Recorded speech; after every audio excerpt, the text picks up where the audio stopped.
انہی میں سے ایک آتا ہے کہ آپ صلی اللہ علیہ وسلم سے سوال کیا گیا کہ کون سا کلام افضل ہے؟ آپ نے فرمایا جو اللہ نے اپنے فرشتوں اور اپنے بندوں کے لیے چنا، اور وہ ہے سبحان اللہ و بحمدہ، سبحان اللہ و بحمدہ، یعنی جب انسان دعا کرنا چاہے تو اس سے پہلے کچھ مرتبہ جتنا اس کا دل چاہے اللہ تعالیٰ کی تسبیح اور حمد و ثنا بیان کرے، اور بار بار تکرار کے ساتھ کہتا رہے سبحان اللہ و بحمدہ، اس کے بعد درود شریف پڑھے جتنی دیر پڑھنا چاہے، اور پھر اس کے بعد اپنی حاجت اللہ سبحانہ و تعالیٰ کے سامنے رکھے تو انشاءاللہ اس کی پریشانی دور ہوگی۔ جہاں تک گھریلو پریشانیوں کا تعلق ہے تو اس میں ہم دیکھتے ہیں کہ ہر گھر کے اندر کوئی نہ کوئی چیز ایسی ہو جاتی ہے کہ جس سے باہمی تعلقات میں بدمزگی پیدا ہو جاتی ہے۔ بعض افراد کی طبیعت میں غصہ زیادہ ہوتا ہے، بعض لوگ جھگڑالو ہوتے ہیں، بعض لوگ شکی مزاج کے ہوتے ہیں، بعض لوگوں کو اونچا بولنے کی عادت ہوتی ہے، بعض لوگ دوسروں کو مختلف باتوں پر زج کرتے رہتے ہیں، بعض لوگ اپنی ذمہ داریوں کو ٹھیک سے نہیں نبھاتے۔ تو یہ تمام چیزیں صرف نہ یہ کہ ایسے انسان کو خود بلکہ اس کے آس پاس رہنے والوں کو اذیت میں مبتلا کر دیتی۔ اب اس میں انسان بعضوں کو سمجھانے سے بھی کام لیتا ہے، دوسروں سے بھی مدد لیتا ہے، لیکن پھر بھی مسئلہ حل نہیں ہوتا۔ تو صحابہ کرام تو اپنی جوتی کا تسمہ بھی ٹوٹ جاتا تو اللہ سبحانہ تعالیٰ سے مانگتے تھے۔ تو اگر گھر کے اندر کسی قسم کی ناچاکی یا پریشانی ہے تو اس سلسلے میں بھی ہمیں اللہ تعالیٰ کی طرف رجوع کرنا چاہیے، اور پھر اس کے ساتھ ساتھ دوسرے کو جو مشکل پیدا کر رہا ہے سمجھانا بھی چاہیے۔ جہاں تک لڑائی جھگڑے کا تعلق ہے تو اسے منافقت کی علامت بتایا گیا۔ آپ صلی اللہ علیہ وسلم نے فرمایا کہ منافق کی 4 علامتیں ہیں، ان میں سے ایک بات کرے تو جھوٹ بولے، وعدہ خلافی کرے، امانت میں خیانت کرے، اور جب وہ جھگڑا کرے تو گالی دے، یعنی جھگڑتا بھی ہے اور گالی بھی دیتا ہے۔ نبی صلی اللہ علیہ وسلم نے یہ بھی فرمایا کہ اللہ کو سب سے زیادہ ناپسند آدمی وہ ہے جو بہت جھگڑالو ہے، یعنی اللہ تعالیٰ ایسے شخص سے محبت نہیں کرتے۔ اس لیے اگر آپ کسی سے بات کر رہے ہو تو اس کی بات توجہ سے سن لے۔ چھوٹی چھوٹی باتوں پر جھگڑنا اور دوسرے کے ساتھ بد اخلاقی سے پیش آنا یہ درست نہیں۔ پھر اسی طرح مومن جو ہے وہ کبھی بد اخلاق نہیں ہوتا، اور بد اخلاقی پھر منافقت کی علامت ہے۔ رسول اللہ صلی اللہ علیہ وسلم نے فرمایا تمہارے یہ نسب نامے کسی کے لیے گالی کا سبب نہیں ہے، تم سب آدم کی اولاد ہو، ایک دوسرے کے قریب ہو، دین یا عمل صالح کے علاوہ کسی وجہ سے کسی کو کسی پر کوئی فضیلت نہیں۔ آدمی کے برا ہونے کے لیے یہی کافی ہے کہ وہ فحش گو ہو، بد کلام ہو، بخیل ہو اور بزدل ہو۔ پھر اسی طرح آپس میں محبتوں کا نہ ہونا، بہن بھائیوں میں ناچاکی یا شوہر بیوی میں ناچاکی یا والدین کے ساتھ محبت کا نہ ہونا، یہ ایک طرح سے اللہ تعالیٰ کی طرف سے ایک آزمائش بھی ہو سکتی ہے اور ایک عذاب بھی ہو سکتا ہے۔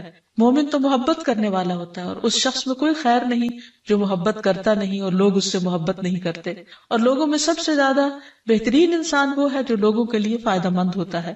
تو اس لیے بہت ضروری ہے کہ خاندان کے اندر باہم محبت پائی جائے۔ گھریلو زندگی خوبصورت ہو جاتی ہے اگر آپس میں ایک دوسرے سے پیار، محبت اور ہمدردی کے جذبات پائے جاتے ہیں۔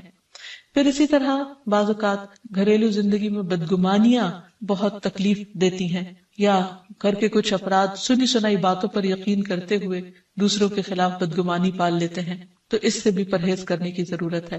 اسی طرح گھریلو پریشانیوں میں گھر کا تنگ ہونا بھی ایک عذاب کی شکل ہے۔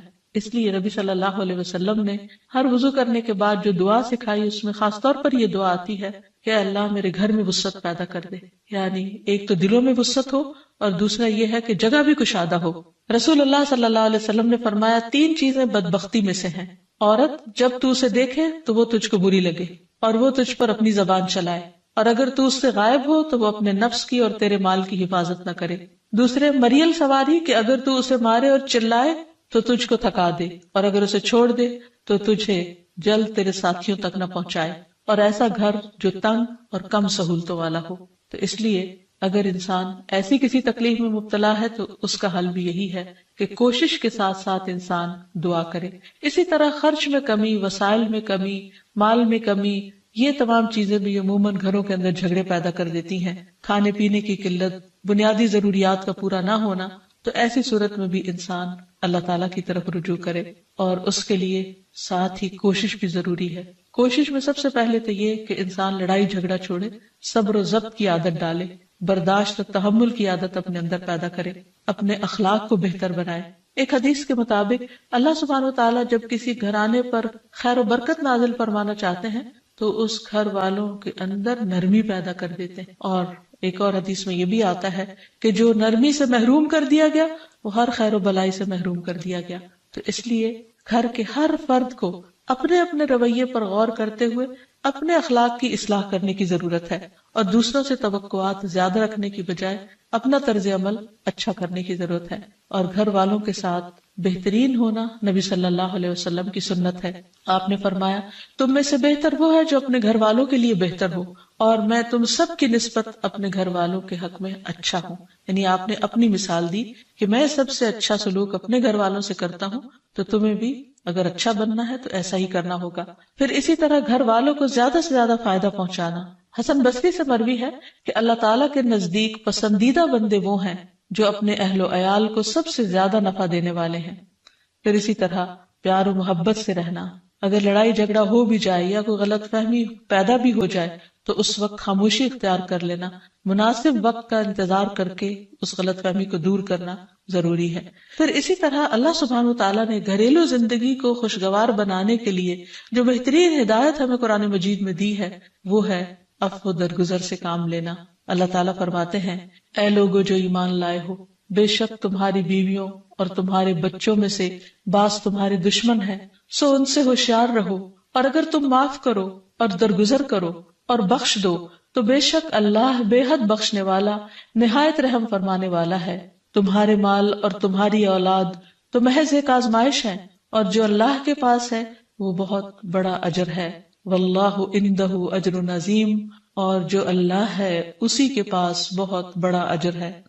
یعنی انسان کو بعض اوقات اپنی ہی بیوی یا بیوی کو اپنے ہی شوہر سے اور بعض اوقات اپنے ہی بچوں سے یا اپنے ہی والدین سے دشمنی کا اندیشہ ہو سکتا ہے، اور وہ ایک دوسرے کے لیے مصیبت اور بلا ہو سکتے ہیں. لیکن ایسی صورت میں بھی انسان کا گزارا نہیں ہو سکتا جب تک ایک دوسرے کو معاف نہ کرے. زندگی کی گاڑی نہیں چل سکتی جب تک انسان دوسروں کے قصور اور غلطیاں ان سے درگزر نہ کرے، کیونکہ ہر انسان کبھی غصے کی وجہ سے، کبھی جہالت کی وجہ سے، کبھی جلد بازی کی وجہ سے، کبھی لوگوں کے اکسانے پر اپنے پیاروں کے ساتھ زیادتیاں کر جاتا ہے. تو ایسی صورت میں انسان اگر چاہتا ہے کہ اس کی زندگی خوشگوار ہو تو اسے معاف کرتے رہنا چاہیے.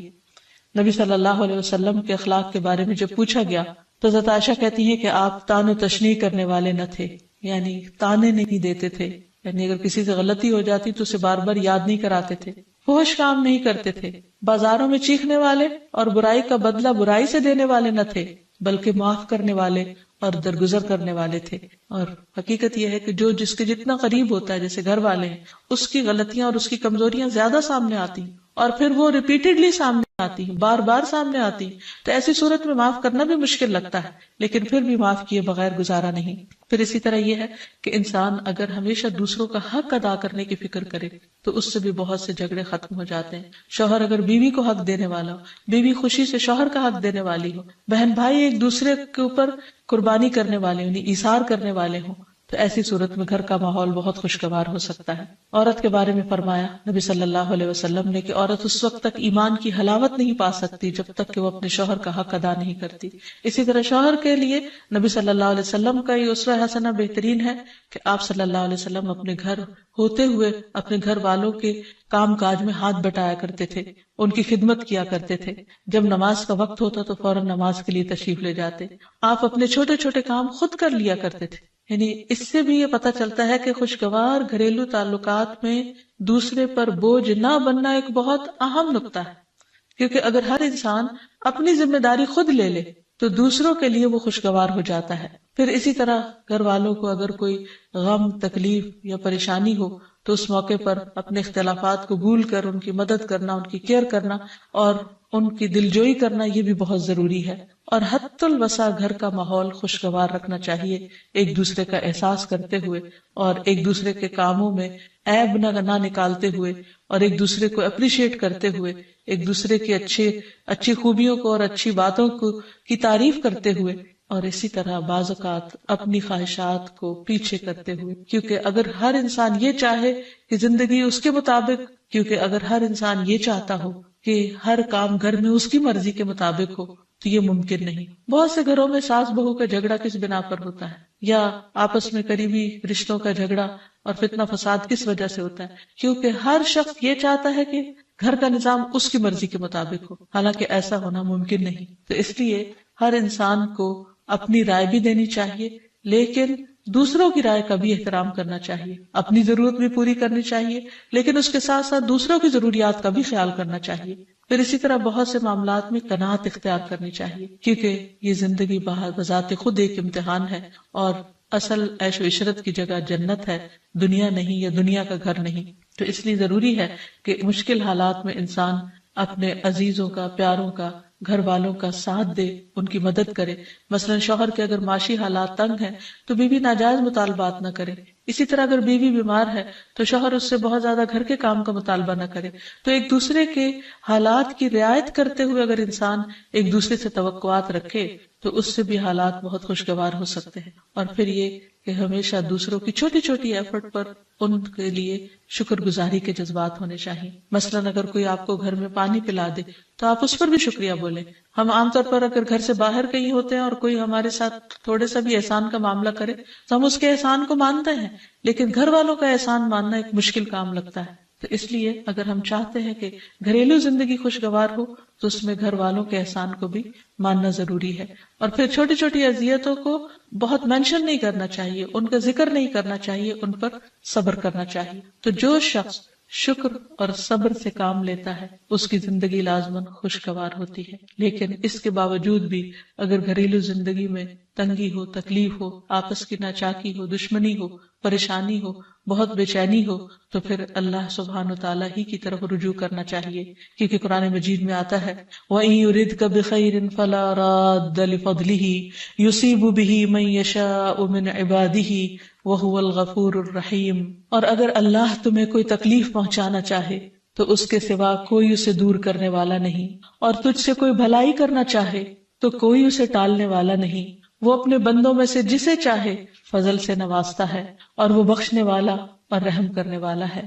تو اس لیے چھوٹی چھوٹی تکلیفوں پر بھی فوراً اللہ کا ذکر، اللہ کی یاد، اللہ کی تسبیح انسان کے دل کو سکون بخشتے. اور نبی صلی اللہ علیہ وسلم نے خصوصاً اپنی پیاری بیٹی فاطمہ رضی اللہ تعالی عنہا کو جب وہ گھر کے کام کاج کر کے تھک جاتی تھی، کیونکہ اپنے ہاتھ سے چکی پیستی، اپنے ہاتھ سے آٹا گوندتی، اپنے ہاتھ سے اپنے گھر کے کام کاج کرتی، بچوں کو لوک آفٹر کرتی، تو بہت تھک جاتی تھی. اور اسی تھکاوٹ کی وجہ سے انہوں نے ایک دفعہ نبی صلی اللہ علیہ وسلم کے پاس جب کچھ قیدی آئے تو خادم کا مطالبہ کیا، لیکن آپ صلی اللہ علیہ وسلم نے ان کو خادم دینے کی بجائے یہ تسبیحات سکھائی اور فرمایا کہ جب تم اپنے بستر پر جانے لگو تو 33 بار سبحان اللہ، 33 بار الحمدللہ اور 34 بار اللہ اکبر پڑھ لیا کرو. اور اسی لیے یہ تسبیحات فاطمہ کے نام سے بھی معروف ہیں. تو رات کو خاص طور پر بستر پر لیٹ کر یہ تسبیحات ضرور پڑھ لینی چاہیے، کیونکہ یہ گھریلو کام کاج کی تھکاوٹ کا بہترین علاج ہے اور خادم کی جگہ کفایت کرنے والی دعائیں ہیں. پھر اسی طرح گھر میں وسعت اور کشادگی کی دعا، اللہم اغفر لی ذنبی ووسع لی فی داری وبارک لی فی رزقی. اے اللہ میرے گناہ معاف کر دے، میرے گھر میں وسعت پیدا کر دے اور میرے رزق میں برکت عطا کر دے. پھر اسی طرح چھوٹی چھوٹی پریشانیوں کے سلسلے میں مثلا بچے کو چوٹ لگ گئی یا اچانک کسی وبائی مرض کا کوئی شکار ہو گیا تو علاج معالجے کے ساتھ ساتھ دعا کرنا ضروری ہے. مثلا گھر والوں میں سے اچانک کسی کو کوئی ایسی بیماری آ گئی، کوئی سٹروک ہو گیا یا ہارٹ اٹیک ہو گیا تو سارے گھر والے پینک ہو جاتے ہیں. ایسی صورت میں پریشانی کا صرف اظہار کرتے رہنے سے اور غمگین رہنے سے مریض کی مدد نہیں کی جا سکتی. تو اس موقع پر اللہ تعالیٰ سے دعا کرنی چاہیے. اور ایک بہت خوبصورت دعا جو نبی صلی اللہ علیہ وسلم نے حضرت اسماء بنت امیس کو سکھائی تھی کہ آپ نے فرمایا کیا میں تمہیں ایسے کلمات نہ سکھاؤں جن کو تم پریشانی کے وقت پڑھا کرو. اور وہ کلمات ہیں اللہ اللہ ربی لا اشرک بہ شیئا. اللہ ہی میرا رب ہے، میں اس کے ساتھ کسی چیز کو شریک نہیں بناتی. اور آخر میں یہ کہ گھر والوں کی باہمی محبت اور الفت اور تعلقات کی بہتری کی دعا کرنی چاہیے جو پیارے نبی صلی اللہ علیہ وسلم نے ہمیں سکھائی ہے. وہ دعا ہے اللہم الف بین قلوبنا واصلح ذات بیننا واہدنا سبل السلام ونجنا من الظلمات الى النور وجنبنا الفواحش ما ظهر منها وما بطن وبارك لنا في اسماعنا وابصارنا وقلوبنا وازواجنا وذرياتنا وتب علينا انك انت التواب الرحيم واجعلنا شاكرين لنعمتك مثنين بها قابليها واتمها علينا اے اللہ ہمارے دلوں میں الفت پیدا فرما دے اور ہمارے آپس کے معاملات کی اصلاح کر دے، ہمیں سلامتی کے راستوں کی رہنمائی فرما اور ہمیں اندھیروں سے نجات دے کر نور کی طرف لے آ، اور ہمیں تمام ظاہری اور چھپی بدکاریوں سے محفوظ رکھ، ہمارے کانوں اور ہماری آنکھوں اور ہمارے دلوں اور ہماری گھر والیوں اور ہمارے بچوں میں برکتیں عطا فرما، ہماری توبہ قبول فرما۔ بلا شبہ تو بہت زیادہ توبہ قبول کرنے والا اور رحمت کرنے والا ہے، ہمیں اپنی نعمتوں کا شکر ادا کرنے والا بنا اور ان کی تعریف کرنے والا اور ان کو قبول کرنے والا بنا دے، ان نعمتوں کو ہم پر کامل فرما دے، یعنی ان نعمتوں کو ہم پر تمام کر دے۔ تو کس قدر جامع اور خوبصورت دعا ہے جو نبی صلی اللہ علیہ وسلم نے ہمیں سکھائی۔ گھریلو زندگی کو خوشگوار بنانے کے لیے ان دعاؤں کو پڑھتے رہنا چاہیے، یاد کر لینا چاہیے، قبولیت کے مواقع پر پڑھنا چاہیے۔ اگر زبانی یاد نہ بھی ہو تو دیکھ کر پڑھ لینا چاہیے، اور اگر ان کا ترجمہ نہ آتا ہو تو اردو میں پڑھنے میں بھی کوئی حرج نہیں، لیکن اللہ تعالیٰ سے مانگتے رہیے، کیونکہ ساری مشکلات کا حل صرف۔ عن ابی موسیٰ عن النبی صلی اللہ علیہ وسلم قال مثل البیت الذی یذکر اللہ فیہ والبیت الذی لا یذکر اللہ فیہ مثل الحی والمیت، رواہ مسلم۔ سیدنا ابو موسیٰ رضی اللہ عنہ سے روایت ہے، نبی صلی اللہ علیہ وسلم نے فرمایا، جس گھر میں اللہ تعالیٰ کا ذکر کیا جاتا ہے اور جس گھر میں اللہ تعالیٰ کا ذکر نہیں کیا جاتا وہ زندہ اور مردہ کی مثل ہے۔ اللہ کے بندے، اللہ سے محبت کرنے والے ہر حال میں اللہ کو یاد کرتے رہتے ہیں، خواہ وہ اپنے گھر میں ہو یا گھر سے باہر۔ الذین یذکرون اللہ قیاما وقعودا وعلی جنوبہم، وہ جو اللہ کا ذکر کرتے ہیں کھڑے، بیٹھے اور لیٹے۔ ایسے لوگ دنیا کے کسی بھی حصے میں ہوں، کوئی بھی کام کر رہے ہوں، ان کے دلوں میں اللہ کی یاد سمائی ہوئی ہوتی ہے۔ ان کے دلوں میں اللہ کی یاد صرف مسجد کی حد تک یا کسی خاص جگہ سے ہی مخصوص نہیں ہوتی، بلکہ وہ اپنے گھروں میں بھی اللہ کو یاد کرتے ہیں۔ اس حدیث کے مطابق وہ گھر جن میں اللہ کا نام بلند ہوتا ہے، جس میں ذکر کیا جاتا ہے، وہ اس شخص کی طرح ہے جو زندہ ہو۔ اس کی مثال ایک زندہ انسان کی سی ہے۔ اس کے برعکس وہ گھر جس میں اللہ کا نام نہ لیا جاتا ہو، اللہ کا ذکر بلند نہ ہوتا ہو، اس گھر کی مثال ایک مردہ کی سی ہے۔ اور آپ سب جانتے ہیں کہ زندہ اور مردہ برابر نہیں ہوا کرتے۔ لا يستوي الاحیاء ولا الاموات، زندہ اور مردہ برابر نہیں، دونوں میں بہت بڑا فرق ہے۔ اسی طرح ان دو گھروں میں بھی بہت فرق ہے، جن میں سے ایک میں اللہ کی یاد بلند ہو، اللہ کا نام بلند ہو، اور دوسرے وہ جس میں اللہ تعالیٰ کو یاد کرنے والا کوئی نہ ہو۔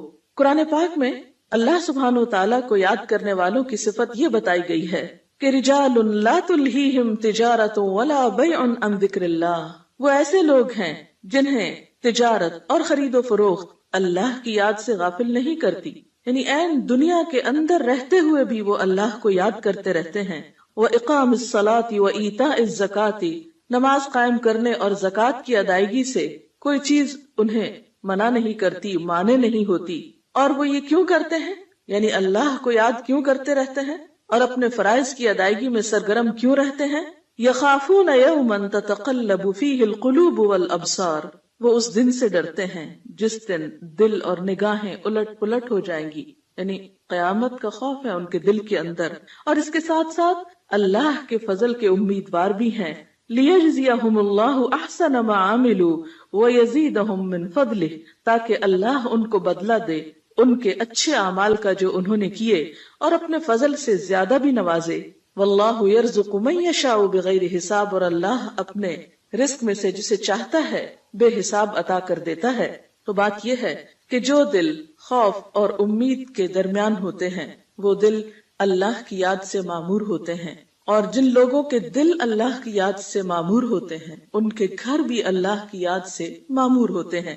عام طور پر گھروں میں دو طرح سے ذکر ہوتا ہے، ایک انفرادی ذکر اور ایک اجتماعی ذکر۔ انفرادی ذکر میں نماز پڑھنا، قرآن کی تلاوت، اور اسی طرح چلتے پھرتے، اٹھتے بیٹھتے، گھر کے کام کاج کرتے، لیٹتے جاگتے، چلتے پھرتے اللہ کو یاد کرتے رہنا، خصوصاً وہ مسنون اذکار جو رسول اللہ صلی اللہ علیہ وسلم سے وارد ہیں۔ اور دوسری قسم اجتماعی ذکر کی ہے کہ کسی ایک گھر میں مختلف لوگ جمع ہو کر یا اہل خانہ ہی جمع ہو کر اکٹھے بیٹھ کر اللہ کو یاد کریں. اور اس سے مراد کسی خاص قسم کا وظیفے کا ورد ہی نہیں بلکہ اللہ تعالیٰ کی یاد کے مختلف طریقے ہو سکتے ہیں. اللہ تعالیٰ کی معرفت حاصل کرنے، علم سیکھنے اور جاننے کے جو حلقات ہیں وہ بھی اللہ ہی کے ذکر اور اللہ ہی کی یاد کی طرف انسان کو راغب کرتے ہیں. قرآن پاک میں خاص طور پر ازواج مطہرات کو یہ حکم دیا گیا وَاذْكُرْنَ مَا يُتْلَى فِي بُيُوتِكُنَّ مِنْ آيَاتِ اللَّهِ وَالْحِكْمَةِ، اور ذکر کرتی رہو، یاد کرتی رہو جو تمہارے گھروں میں پڑھی جاتی ہیں اللہ کی آیات اور حکمت کی باتیں. یعنی ازواج مطہرات رسول اللہ صلی اللہ علیہ وسلم کے گھر میں قرآن پاک اور حکمت کی باتوں کا ذکر کریں، یعنی انہیں آپس میں بھی سیکھیں سکھائیں اور دوسروں کو سکھانے کا بھی انتظام فرمائیں. تو گویا ذکر کی مجالس سے مراد تسبیحات وغیرہ کرنا بھی ہو سکتا ہے اور علم کی مجالس بھی ہیں، اور خصوصاً ایسے علم کی مجالس جن کے ذریعے انسان کے ایمان میں اضافہ ہو، اللہ تعالیٰ سے تعلق مضبوط ہو. قرآن پاک میں اللہ تعالیٰ نے اہل ایمان کو خصوصی طور پر تنبیہ فرمائی، تلقین فرمائی، یا ایھا الذین آمنوا لا تلہکم اموالکم واولادکم عن ذکر اللہ، اے لوگو جو ایمان لائے ہو، تمہارے مال اور تمہاری اولادیں تمہیں اللہ کے ذکر سے غافل نہ کریں. ومن یفعل ذلک فاولئک ھم الخاسرون، اور جو ایسا کریں گے وہی لوگ دراصل خسارہ پانے والے ہیں، نقصان اٹھانے والے ہیں. یعنی گھر میں ہوتے ہوئے انسان دنیا کے کاموں میں مشغول ہو جاتا ہے یا بال بچوں کی محبت میں بعض اوقات اللہ تعالیٰ کی یاد سے غافل ہو جاتا ہے، تو ایسے میں فرمایا کہ لا تلہکم اموالکم واولادکم عن ذکر اللہ، یہ دنیا کے مال اور یہ تمہارے بال بچے تمہیں اللہ کی یاد نہ بھلائیں. گویا گھر میں ہوتے ہوئے اللہ کو یاد کرتے رہو.